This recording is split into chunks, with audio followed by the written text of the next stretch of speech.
decolonization was mentioned as a historic and present driver to understand why we as a global community are in this trouble. And they also said that that's one message from them is that colonialism should be addressed in adaptation strategies and the topic of self-determination. Yeah. Once I heard colonialism, self-determination, indigenous knowledge, like these are the words that FWG members should be using actually. Yeah. This is the Go Maluku podcast. Everyone, welcome. FWG number 7. We're on day 3 now. We've just finished the seventh session of the facilitated work group of the local communities and engaged people platform. Right now in Bonn, Germany. Finally, we had several virtual sessions. So this is the first in-person session. No, Glasgow. Sorry. Yeah, that was a mistake.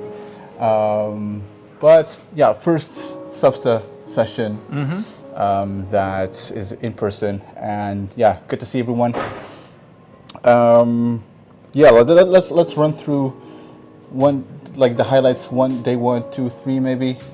Let's do that. Let's do that, right? Yeah. But it's the first day. It was about reviewing the participation, the implementation of the work plan, the previous work plan. Right. So implementation activities that they have implemented, and they said that it was they had a great participation of indigenous peoples, even the pandemic. Yeah. But that's what it was said. And do you agree with that? Like during the pandemic, participation? No. I actually, said that in every single activity that we have been doing at the international level, it's been a great impact of COVID, and this is not the exception. Yeah. I think that many indigenous peoples, they've been trying to participate in the virtual sessions, but as we know, there is no good connection of internet if we have internet in communities. Right. And also many communities, they don't have it. So this opportunity to come here is to in-person participate, but I think virtually it doesn't work well for communities. Definitely. Yeah, definitely connection, internet connection, because that's a luxury for a number of communities, right? For most people, it is a commodity, it's a given, but for most communities, it's a luxury. On top of that is the time difference. That's another thing, yeah.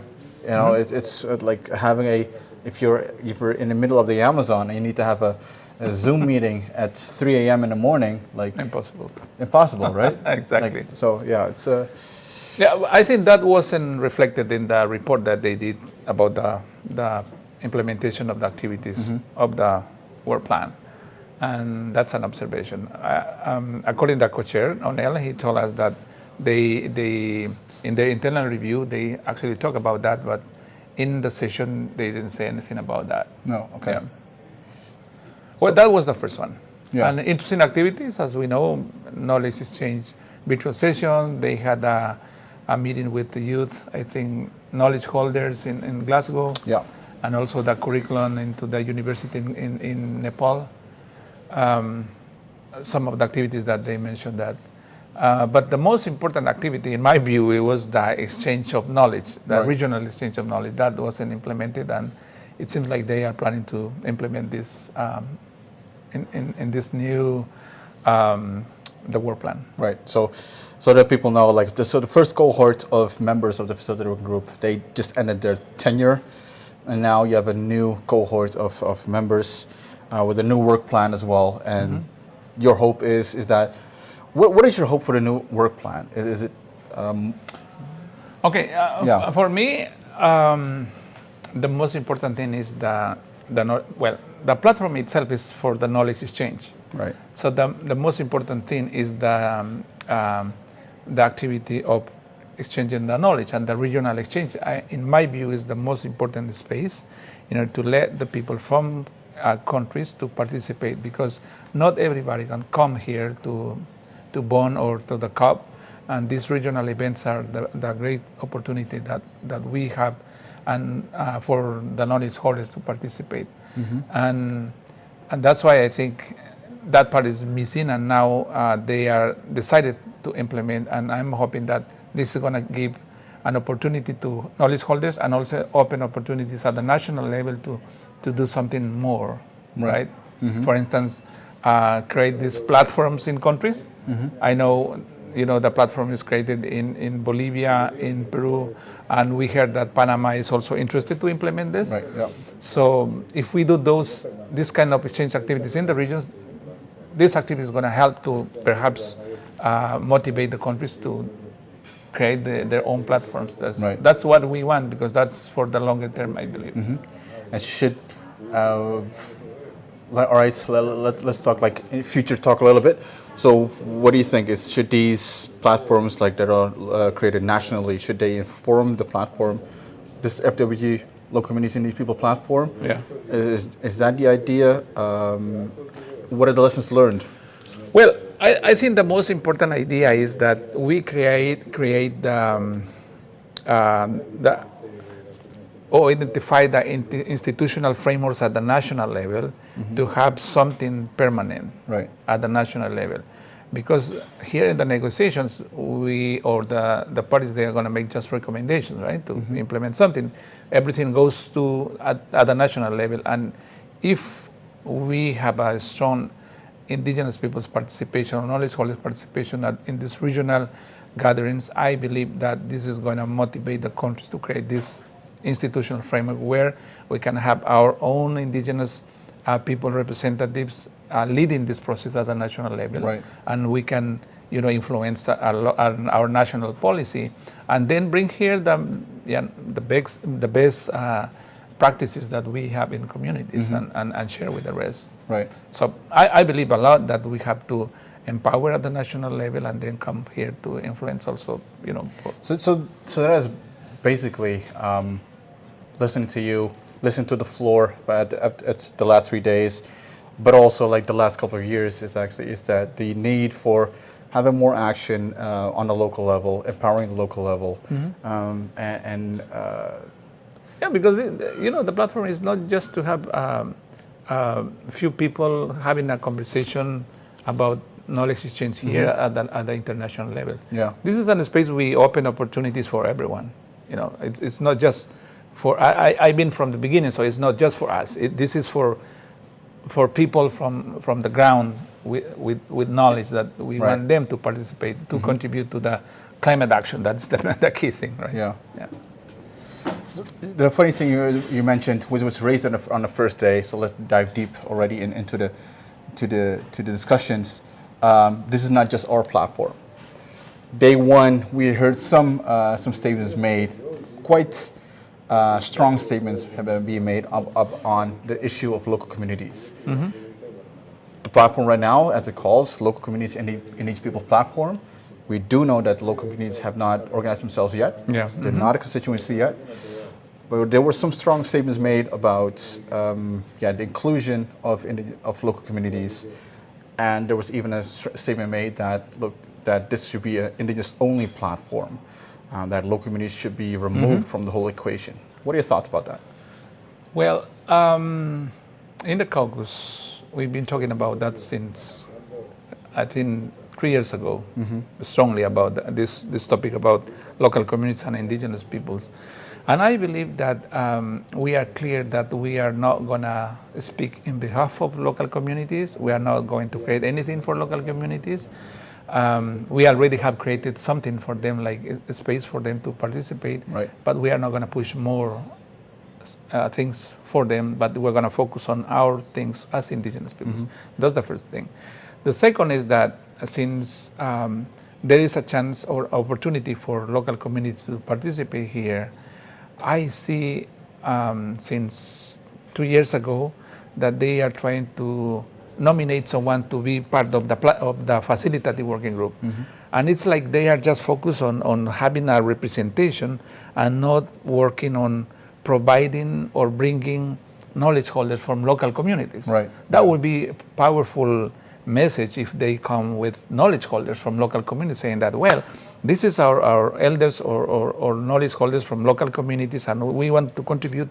So that would be a demonstration that they really want to engage with the process. Yeah. But at this point, the only thing I have seen is that they want to occupy or nominate those seats as representatives of local communities. So I think it's some mistake in their side, but as indigenous, we are expecting just them to, do what they believe is right for them. Right. Yeah. It's. I think we should maintain, as indigenous people, maintain a position of we only speak on behalf of indigenous peoples. We're not comment on local communities. I think that's still relevant. I think that is still respectful. Yeah. To ourselves, but also to local communities. The sense that I get is that the push for local communities is coming from governments. Yeah. Not necessarily from local communities still. Otherwise, we could have seen some emergence of local community representatives. Sure. In the work. Yeah, I've heard some countries. I don't want to say the name. No. I've heard some countries are pushing for local communities strongly. But what I was talking to with this special rapporteur on human rights and climate change. Yeah. He was saying that why we don't let them have their own space to talk about local communities and not mix with indigenous people, because sometimes we have to differentiate that we have different rights as indigenous peoples, and that need to be clear and perhaps open a space for local communities to do their action. But it's confusing because also Gustavo today in his earlier presentation, he talked about the characteristics of local communities. Basically, he said the same characteristics of indigenous peoples. He said immensely for me that local communities are collectives; they own collective things. But in my view, I was talking with somebody that in my view, at least in Latin America, the local communities, in general, they are not collectives. They are more, they have individual lands. They have sometimes collective activities, but in terms of land, it's individual, which is different to us, to indigenous peoples. Perhaps in the context of Africa, maybe yes, because some of the indigenous peoples in Africa, they believe they are local communities, but they practice collective things. That's different. So it was unclear to me what he said in the morning, but this is part of things that they need to work here. Right. Yeah. So we're not gonna push anything. No. I think that is should sort of remain the position of indigenous peoples that we only will continue to engage on the basis that we are indigenous peoples, and local communities when they participate, they participate. But they will come up. And it's no use to feed that, I don't know, it's like keep putting oil on that fire, you don't have to respond as indigenous peoples. When they bring up local communities, you don't have to respond to that. Because let the countries that do want to bring it up, let them deal with that. And let local communities themselves, if they decide to engage, let them engage, right? Yeah. Right. Many topics. I think it's to be continued. Obviously, local communities. Global stocktake came up. Yeah, that came up. And my first observation is that, they have open opportunities for us to participate, one member to participate in their activities here during this Substack 56. They are going to have, I think, workshops or something to share about the global stocktake. I think the idea is to make a global assessment of the progress on climate action or the commitments of the countries. But I have some concerns there, because if we do these activities here to assess the global progress, I don't think we are really pushing the countries to fulfill their own commitments. This is something general thing, and I don't think this is strong what they are planning to do here. I understand that global stocktake starts next year. And at least from our side as indigenous, we should focus on the progress each country is doing. And we have, if I'm from Ecuador, I should be reviewing the report of Ecuador in order to see how we can, push them to improve or to have a strong action or climate action. But having this general conversation on global assessment of if we are going well or not, I don't think this is binding, and it's not going to push the countries to do, right, some a little bit more miles. Yeah, so people have a little bit of understanding. There was a proposal for indigenous peoples to participate in technical dialogues, roundtables on mitigation, adaptation, and something. So 3 particular issues, and how they wanted to deal with it. Yeah, Finance. You made some. Yeah, finance. You made some response measure. Also. Yeah. Okay. You made some great notes on it as well. The World Cafe, that's the name they gave it, is on all 3 themes, and have conversation focused on implementation. I have my notes as well, so that people don't have an idea like what the hell is he talking about, what is he looking at. People just like 12 rounds, 30 minutes, and they it's like musical chairs meets speed dating on implementation issues for. I think. Knowledge Cafe. I have experience participating in Knowledge Cafe. It's a simple format where you listen to what people say, and then quick participation. There's nothing big, and it's good just to, have just general sense. I think no more than that. Yeah. But I think we as indigenous need to focus on reviewing the indices. Absolutely. and coming up with ideas on how we should recommend the countries to improve what they are doing now. You made a very good graphic that in terms of, and I'll show it in the post notes. You made a very good graphic as it's what we should be doing, which is engaging in terms of advocacy when it comes to NDCs, when it comes to the global stocktake. And this seems to be like something else, like a side thing. Separate, yeah. And we talked about this informally when I talked about this, is that at least my fear is that, all right, we're going to focus on this World Cafe thing. And if we're going to focus on the World Cafe thing, we're not going to we're not paying attention to the stocktake at all. Exactly. And how can we make sure that or encourage indigenous peoples to keep our eye on the ball, like the global stocktake, and yes, technical dialogues sounds interesting. Yeah. How can we organize ourselves in a way that? Okay, first of all, we need to engage in these activities. Okay. Yeah, it is fine, but this is not what actually we want. It's a general thing, but we need to focus this in the reports that countries are submitting in order to see, how they are engaging with indigenous peoples, and also if they are improving, their climate action. That is where we need to focus. Review this from our perspective and come up with ideas to perhaps share in these activities that they are planning, but based on something real, which is something where we need to focus. Otherwise, just having, they can claim that, this is an opportunity that we have been given to civil society to say something. If we are not reviewing the reports, so what we're going to do here is, doesn't make sense. Yeah, the way that I look at things is that this technical dialogue, like I'm fine if the FWG engages, like that they take point on this, but the most important thing is that when it comes to country reports, we focus on those, or make sure that we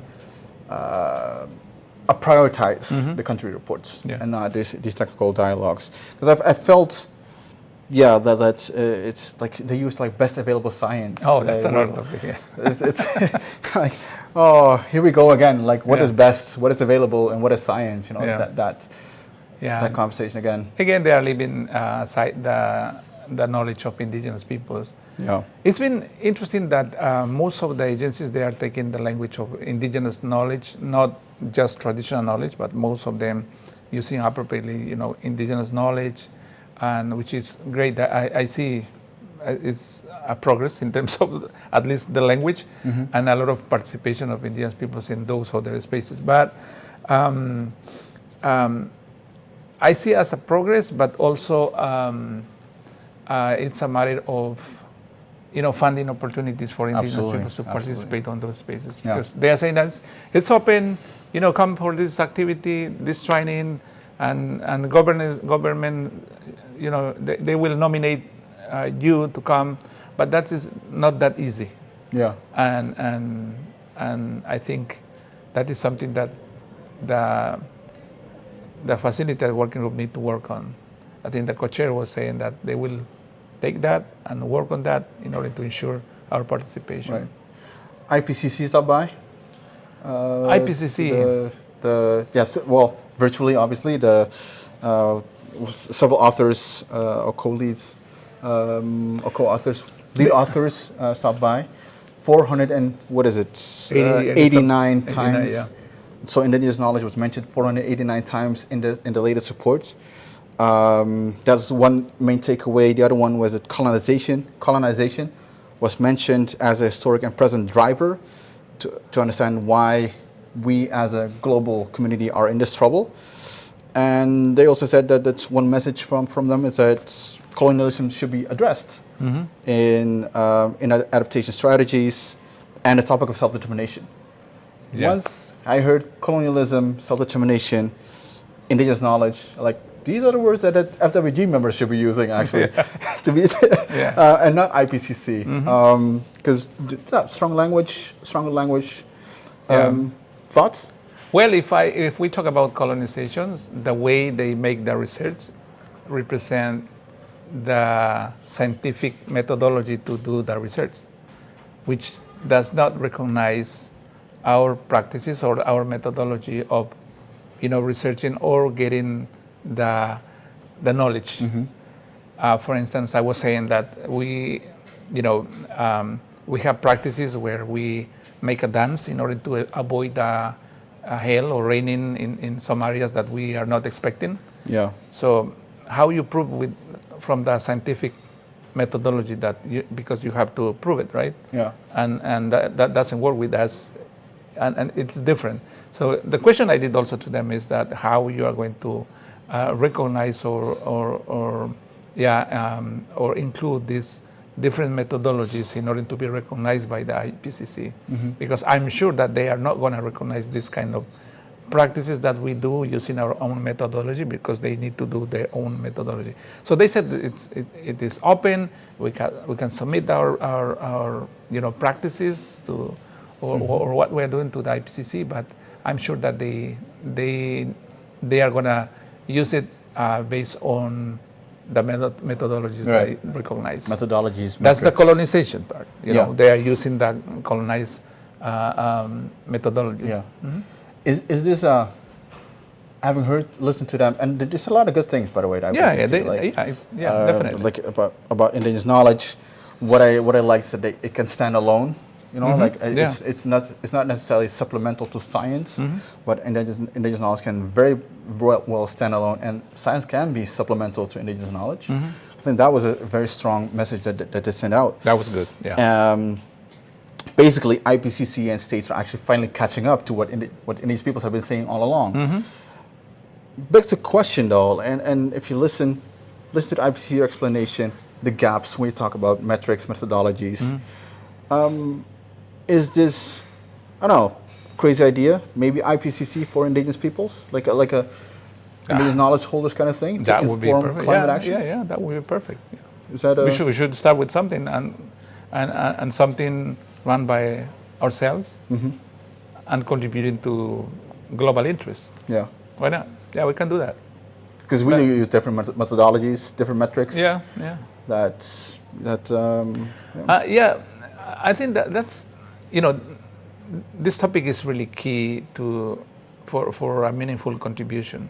But what I see when we talk about the indigenous knowledge is we still want to have the language of indigenous knowledge here. When it's already recognized, we should try to deal this with perhaps with the scientists, with an institution that recognize this scientists association or something with us, not just at this level, because this is another level where we are not, we don't have perhaps presence, and we should engage with them. Yeah. Because the production of knowledge using the scientific methodology, they have their own organization, their own structure, and we are still trying to deal these issues at this political level, but not in the practical level that we should be doing. And if we have this, our own platform in order to produce this, we should talk with them. Right. Right. Mm-hmm. That's what I think. Right. All right. I think those were the key things that we talked about. And is there anything that we missed? Anything that you think like? Well, it is the when we talk about the engagement with these bodies from inside in the convention and outside of the convention, the programs of the UN. Yeah.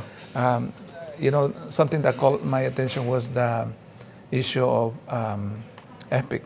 Free, prior, informed consent. Free, prior, informed consent. Each of them, they said they have their own EPIC, perhaps with different message for us as indigenous. And they should, we were talking about how to harmonize things. Right. Yeah. They need to harmonize EPIC.